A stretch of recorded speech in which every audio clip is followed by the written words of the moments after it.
I get it. You want your business to grow over 2021 and you think that doing a television segment might actually help your business grow. Hi, I'm Brandie Price and I'm an award-winning celebrity makeup artist and an on-camera image consultant for television and film. Before we get started in these television tips, go ahead and download the 21 Days to Confidence checklist.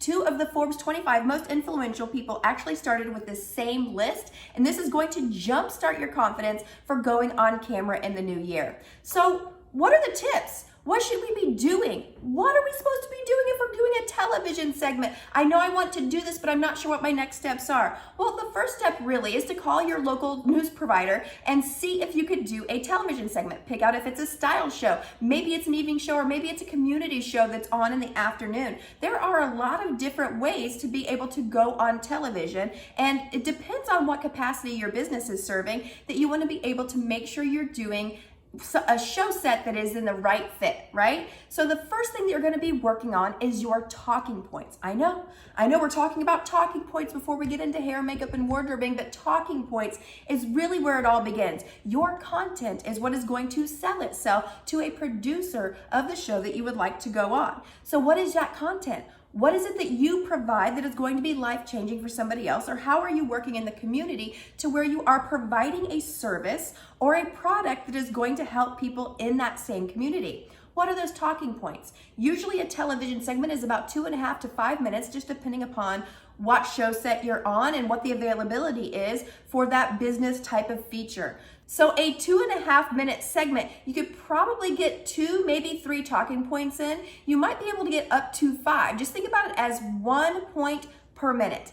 Don't worry about the talking points, okay? Once you have those typed up and you can submit those to the producer, the person who is interviewing you is actually going to remind you of those throughout the show set. So while you are in the segment, they are actually listening through a microphone that is going to tell them what the next talking points are, and they are going to lead you into that talking point. Let the professionals do their job. That is exactly what they get paid to do and what they have a lot of sustained thought in doing. They're going to walk you through that path so you can get through all of those passion points and all of those talking points that make your service or your product different and will make people want to know more about you via your website or social media channels. Now, point 2, what am I supposed to wear on camera? Well, I'll tell you the same thing I tell all of my television clients. Wear what you feel like $1 million in. When you wear what you feel like $1 million in, that confidence is going to come through in your performance, and they're going to see, the audience is going to see passion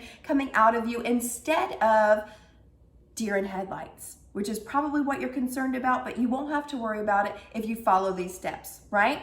Okay, so wear what you feel like $1 million in. That confidence comes through. Make sure that you're wearing probably a solid color as opposed to wearing a pattern. Jewel tones and colors that pop. Like this top is not a jewel tone, but it is a bright pink, so it does pop on camera. You want to make sure that you're not blending into the background. So if you're on a news set that has a blue background, maybe wear something that is an orange, red, or pink. If you're in a set that is more brown, then you might want to wear something that is blue or green, unless you're on a chroma screen, which you can ask them.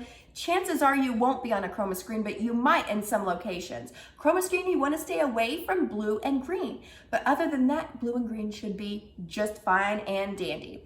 Next, we're going to talk about hair. You want to make sure that your hair looks lively, okay? So it needs to look a little bit shiny, but not so shiny that it looks wet. If you have natural curls, that's great. If you have straight hair, that's great.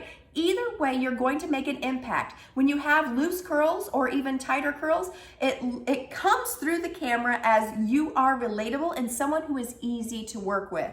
Now, when you wear your hair straight, it sends a different message. It sends the message that I get things done. So it really depends on what your business is, what your product or your service is that you want to be able to promote, how you want to wear your hair that day. Makeup, you just want to keep a couple of things in mind. Don't use anything that has talc in it. Talc has a tendency to either make you look shiny or flat depending upon the lighting temperature that is in the studio that you're going to be in. They are looking at you in 2 areas and 2 areas only. They're going to be moving directly between your eyes and your mouth, the entire time. So what you want to do is you want to open up your eyes as much as possible. I'm not saying make them look bigger and put a bunch of lashes on. Chances are you don't need lashes when you go on television, especially your first couple times, but you don't want to have too much on to where you're closing your eyes off. Too much lash actually closes you off to the camera, and that's not what you want to do. You want to open yourself up because your audience, the people who want your product or service, are going to be looking at your eyes and then your mouth. With your mouth, make sure that you're using a cream lipstick as opposed to a lip stain. Go ahead and put a soft gloss over that as well, and maybe a clear or a neutral shade, nothing sparkly, and that's going to give you a good base to go in between your eyes and your mouth. Now, the last and final tip, if you are booking a television segment here in the near future, you want to make sure that you are getting the best bang for your buck. What social media channels are you currently on? Do you have a Facebook business page? Are you on LinkedIn? You know you can promote the fact that you are going on a television segment to your current audience, and that builds credibility for you. The people who are already like, know, and trust you will like, know, and trust you more because you have the credibility to be on television, right? That gives you a whole nother level of expertise that you should really cash in on. So those are my tips for getting ready for a television segment. I hope these tips helped you. Go ahead and join our On Camera Confidence for Women Facebook group and download that file down below.